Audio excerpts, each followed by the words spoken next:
In connection with the spiritual journey, another important and essential thing is meditation or contemplation. It is necessary for the spiritual traveler not to ignore meditation at any stage from the beginning to the end. It must be understood that meditation has many grades and is of many types. In the initial stages, the spiritual traveler has to do one type of meditation, and at later stages of another type. As the spiritual traveler goes forward, his meditation becomes so strong that if ever it was undertaken by a beginner, he would either give it up for good or would be mad. But after successfully completing the preliminary stages, the Gnostic becomes able to undertake the higher stages of meditation. At that time, many things which were lawful to him in the beginning get forbidden to him. As a result of careful and diligent meditation, a flame of love begins to kindle in the heart of the spiritual traveler.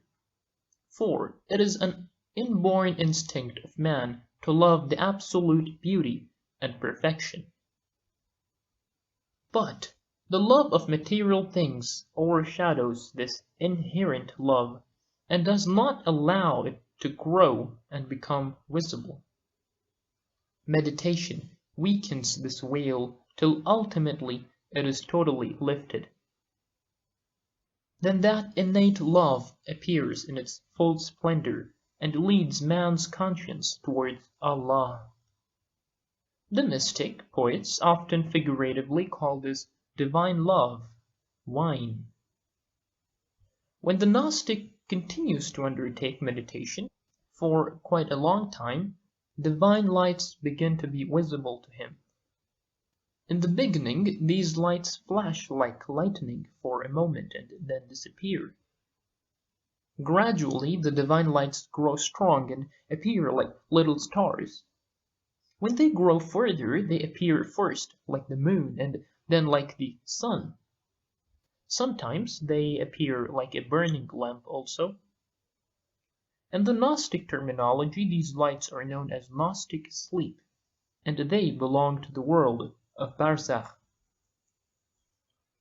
When the spiritual traveler has passed this stage, and his meditation grows stronger, he sees as if the heaven and the earth were all illuminated from the east to the west. This light is called the light of self, and is seen after the Gnostic has passed the world of Barzakh. When after coming out of the world of Barzakh, primary manifestations of self begin to occur, the spiritual traveler views himself in a material form. He often feels that he is standing beside himself. This stage is the beginning of the stage of self-stripping. Allama Mirza Ali Qazi used to say that one day when he came out from his room into the veranda, he suddenly saw himself standing quietly beside himself. When he looked carefully, he saw that there was no skin or flesh on his face. He went back into his room and looked into the mirror. He found his face was as empty as it had never been. Sometimes it happens that the Gnostic feels as if he did not exist at all. He tries to find himself, but he does not succeed. These are the observations of the early stages of self-stripping, but they are not free from the limitations of time and space. In the next stage, with Allah's help, the spiritual traveler can rise above these limitations also, and can view complete reality of his self. It is reported that Mirza Jawad Malaki Tabrizi passed full 14 years in Akhund Mullah Hussein Qoli Hamdani's company and took from him lessons in Gnosis. He says, "One day my teacher told me about one of his pupils, that thenceforward his training was my responsibility. This pupil was very painstaking and diligent. For 6 years he kept himself busy with meditation and self-mortification. At last he reached the stage of knowing his self and having been stripped of his evil self, passion and lust. I deemed it proper that the teacher himself should tell that fact to this pupil. So I took him to the house of the teacher, whom I told what I wanted. The teacher said, "That's nothing." At the same time he waved his hand and said, "This is stripping." That pupil used to say, "I saw myself being stripped of my body, and at the same time felt as if another person just like me was standing beside me." It may be mentioned here that to see the things existing in the world of Barzakh is comparatively of small account. It is of greater significance to view one's own lower self, nafs, in an absolutely stripped state, for in this case self appears as a pure reality free from limitations of time and space. The viewing of the earlier stages was comparatively preliminary and partial, and this viewing is, so to say, the perception of the whole.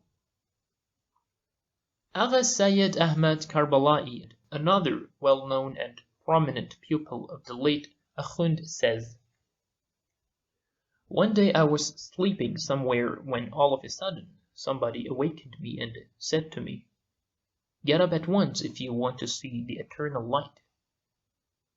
I opened my eyes and saw an immensely bright light shining everywhere and in all directions. This is a stage of enlightenment of self. It appears in the shape of an infinite light." When a lucky spiritual traveler has passed this stage, he passes other stages also with a speed in proportion to the attention he pays to meditation. He views Allah's attributes or becomes conscious of Allah's names as an absolute quality. On this occasion he suddenly feels that all existing things are only a unit of knowledge and there exists nothing but one single power. This is the stage of the vision of the divine attributes. The stage of the vision of divine names is still higher. At this stage, the devotee sees that in all the worlds there exists only one knower and only one omnipotent and living being. This stage is far higher than that of the consciousness of the divine attributes, a state which appears in the heart. For now the spiritual traveler does not find any being knowing, powerful, and living except Allah. The degree of vision is usually achieved during the recitation of the Quran, when the reader feels that there is somebody else who is listening to his recitation. It may be remembered that recitation of the Quran is very effective in securing this state. The devotee should offer the night prayers and should recite in them those surahs during the recitation of which prostration is obligatory, namely Surah Sajda, Surah Hamim, Surah Najm, and Surah Al-Alaq, for it is very pleasant to fall prostrating while reciting a surah. Experience has also proved that it is very effective for this purpose to recite the Surah Sad in the Thursday night prayers. This characteristic of this surah is indicated by the report concerning the merits of this surah also.